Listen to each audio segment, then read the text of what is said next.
Assalamualaikum warahmatullahi wabarakatuh. Pada pembahasan kali ini saya akan mencoba membahas tentang konsep ekonomi dalam perspektif makro dan mikro.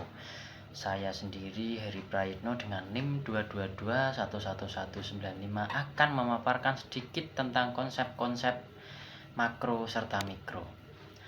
Di sini saya akan mengawali permulaan pembahasan saya tentang definisi ilmu ekonomi.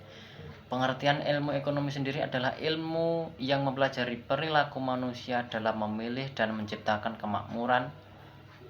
Inti dari masalah ekonomi adalah adanya ketidakseimbangan antara kebutuhan manusia yang tidak terbatas dengan alat pemuas kebutuhan yang jumlahnya terbatas.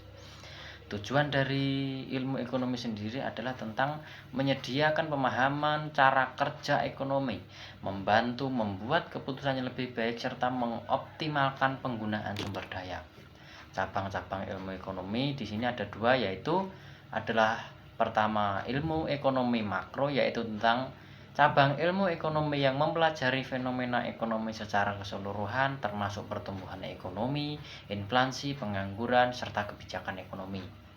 Selanjutnya adalah tentang kebijakan ekonomi makro, yaitu dengan kebijakan fiskal ekspansif adalah meningkatkan pengeluaran pemerintah untuk menurunkan pajak untuk merangsang pertumbuhan ekonomi. Selanjutnya adalah kebijakan fiskal kontraktif, yaitu dengan mengurangi pengeluaran pemerintah atau menaikkan pajak untuk mengendalikan inflasi. Selanjutnya adalah kebijakan moneter ekspansif, yaitu dengan menurunkan suku bunga atau meningkatkan jumlah uang yang beredar untuk merangsang ekonomi. Yang terakhir adalah kebijakan moneter kontraktif dengan menaikkan suku bunga atau mengurangi jumlah yang beredar untuk mengendalikan inflasi. Pentingnya ekonomi makro untuk membantu memahami dinamika perekonomian secara keseluruhan sebagai dasar untuk merumuskan kebijakan ekonomi yang aktif dan untuk pengambilan keputusan di sektor publik serta swasta. Jadi kesimpulannya, ekonomi makro adalah studi tentang perekonomian secara keseluruhan yang penting untuk memahami, mengelola fenomena atau besar memahami serta mengelola fenomena ekonomi yang besar seperti pertumbuhan inflasi dan pengangguran. Selanjutnya adalah tentang ekonomi mikro. Pengertian ilmu ekonomi mikro.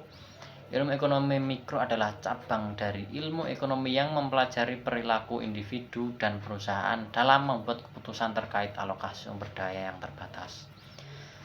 Selanjutnya adalah fokus pada ekonomi mikro itu sendiri adalah analisis pasar individual, interaksi antar pembeli dan penjual, serta penentuan harga dan kuantitas barang dan jasa. Pentingnya ilmu ekonomi mikro. Ilmu ekonomi mikro akan membantu memahami perilaku ekonomi di level individu dan perusahaan, serta menyediakan dasar untuk kebijakan ekonomi yang lebih besar, meningkatkan efisiensi alokasi sumber daya. Jadi ketika kita belajar tentang ekonomi mikro, maka kita akan belajar pula tentang bagaimana cara memakai, menggunakan, mengalokasikan, menghabiskan efisiensi dari sumber daya itu sendiri, baik secara material maupun non material. Agar apa? Agar lebih efisien dalam pemakaian, lebih efisien dalam dan lebih efisien dalam memantau. Kesimpulan dari ekonomi mikro sendiri adalah ekonomi mikro akan memberikan dasar yang penting untuk kebijakan ekonomi dan keputusan bisnis dengan fokus pada cara-cara di mana keputusan individu akan mempengaruhi keseluruhan pasar dan ekonomi. Jadi ketika telah belajar tentang ekonomi mikro, maka itu akan mempengaruhi tentang cara berpikir tentang bagaimana orang akan melaksanakan kegiatan perekonomiannya. sekarang masuk pada akhir slide tentang kesimpulannya adalah ekonomi mikro dan makro adalah dua perspektif yang saling melengkapi dalam ilmu ekonomi. Keduanya penting untuk dianalisis karena pengertian secara komprehensif dan pengetahuan tentang keduanya akan memungkinkan pembuatan keputusan yang lebih baik di tingkat individu serta perusahaan dan pemerintahan. Saya Heri Prayitno dari kelas HEF 4F.